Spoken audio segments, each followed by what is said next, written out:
Hi, today is 4/21/20, and today I'm going to continue with my series about COVID-19 coronavirus.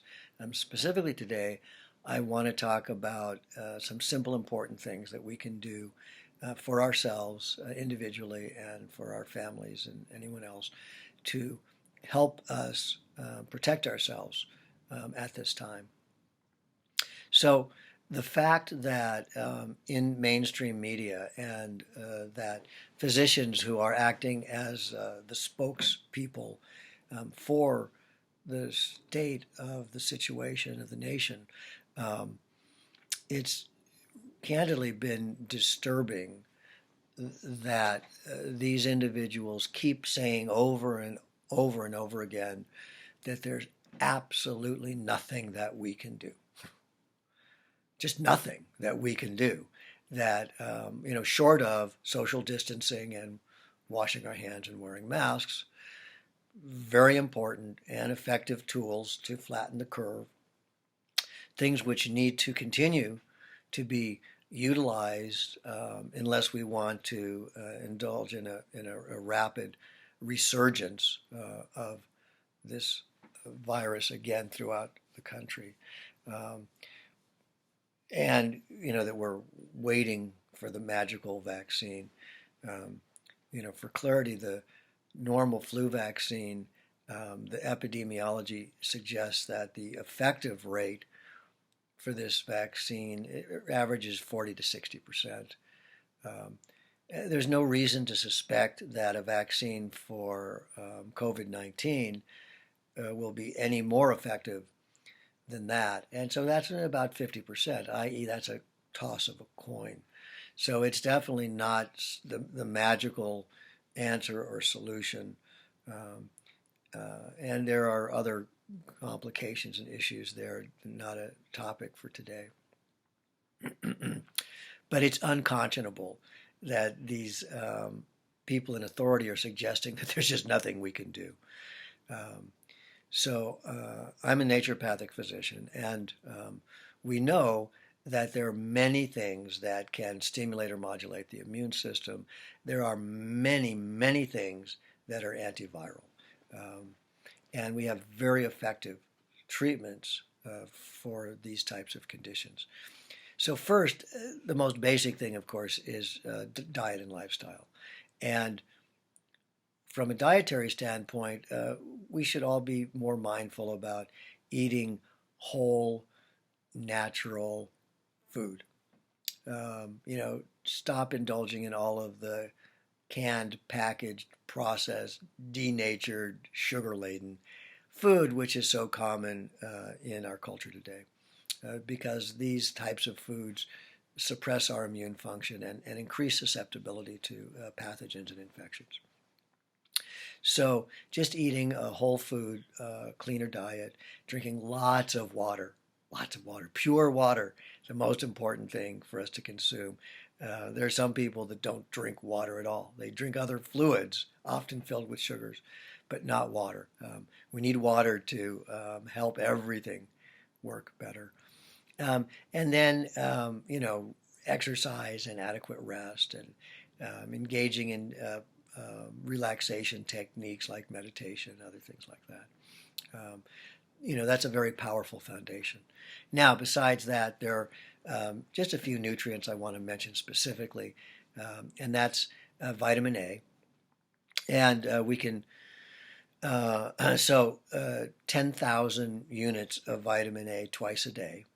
And you can get vitamin A from, the drugstore, health food store, off the internet, or often you can buy these directly through the offices of naturopathic physicians like myself. Then vitamin C, I recommend 1,000 milligrams 3 times a day, preferably in a buffered form, meaning that it's pH neutralized, or even better is a liposomal form, which is more bioavailable to the body and more readily tolerated by the gut. Vitamin C is a natural laxative, so it can cause gas, bloating, distension, and a looser stool or even diarrhea, depending upon one's sensitivity. So if you are sensitive, it's important that you take a smaller amount of vitamin C and you can build up what's called bowel tolerance. And then vitamin D, I recommend 5,000 units twice a day. And then zinc, I recommend 50 milligrams twice a day. That's a fairly loading dose of zinc, not something you necessarily want to maintain long term. And zinc is something that can also upset the GI tract and create some nausea if you're sensitive. Always better tolerated if taken at the end of a meal. So with these recommendations, of course, it's important that based on age and body weight and metabolic state and immune function and medical history and whatnot, that you seek proper medical advice and not just indiscriminately go out and just necessarily use this stuff. So in particular, seeking the advice from a naturopathic physician or a functional or alternative integrative physician, because these are the folks that are trained in clinical nutrition and really understand how to safely utilize and optimize these types of nutrients. Then there are just 4 herbs that are easy to get that I recommend we can use at home in our food, as a tea, and that's echinacea, burdock root, garlic, and these herbs, as I said, can be bought in bulk from the health stores. You can again just make them as teas, or you can even buy them as tinctures. The other, garlic. So did I say echinacea, burdock root, garlic, and licorice? So readily available. There are lots of other herbs that are more potent virals, and in my office I actually make specific customized tinctures for specific conditions, and for COVID-19 I'm actually using about 20 herbs in a concentrated liquid extract amongst other therapeutic adjuncts. And then essential oils. All essential oils are antibacterial, antiviral, antifungal, antiparasitic, all of them. Some, though, much stronger than others in this regard. But 4 essential oils that we can use just in a diffuser that you just allow to create a mist that diffuses in the room. It kind of acts as a slight antiseptic and a purifying agent, and they often smell nice. So eucalyptus and Ravinsari and tea tree or melaleuca and thyme. Now, thyme is a much more medicinal herb, so the essence, the smell of thyme is more medicinal rather than the flowery quality of oils like lavender or rose. But those aren't as therapeutic. So if somebody were actually symptomatic or actually had COVID-19, these simple home remedies likely are not adequate. One additional factor that I advocate just for prevention is using silver, particularly in the nano form rather than the colloidal form. It's a different molecular size. I think it's a safer molecule, easier to use. So a teaspoon of that twice a day. You can take it right off the spoon or add it in water or any liquid. It doesn't taste like anything. But if symptomatic, more like a tablespoon 3 times a day. And if with actual COVID-19, there's some early studies suggesting that the silver being used as in a nebulizer with some other cofactors may be a very important adjunct to effective treatment and therapy. So now just briefly moving to even more aggressive therapeutics. So again, there's using the nebulizer with silver and some other factors that you'd really want to use under the guidance of a board-certified physician. And then the essential oils, of which there are several more, again, that I would potentially add and use in what's called an atomizer. So rather than just diffusing oils, in the room as a mist, there's a tight nozzle. And that nozzle basically blows the mist in a concentrated stream that you want to breathe directly into the nasal passage, directly into the lungs.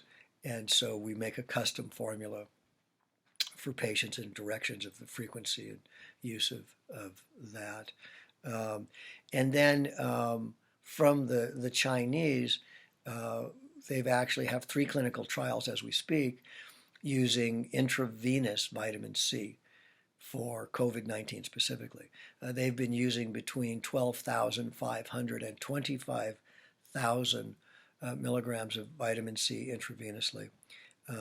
With this particular protocol, something that you would need to, again, seek out a naturopathic physician or functional medicine doctor for any of that type of therapeutics. So, you know, be heartened and know that there are a lot of things that we can do to both help protect our immune systems and treat viruses and even more aggressive therapies, many of which the early stages of research indicate are probably very effective therapies. So we don't have to just wait for the magical vaccine. There's a lot more we should do, can do. Please share this information with family and friends. Everybody needs to know this. If you like this information, please subscribe to my channel and share that. Encourage other people to subscribe because I will continue to disseminate information about COVID-19 and about the deeper spiritual implications and aspects of this and other things in our life in general.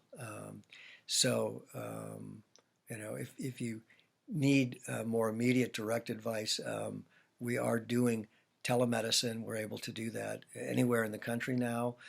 And I have had the opportunity to work with 3 COVID-19 patients long distance and send them care packages with more aggressive protocols.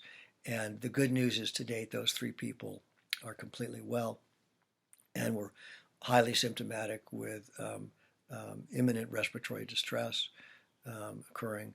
So my office is 520-322-8122, and my email is wfmedicine37@gmail.com. Thank you again.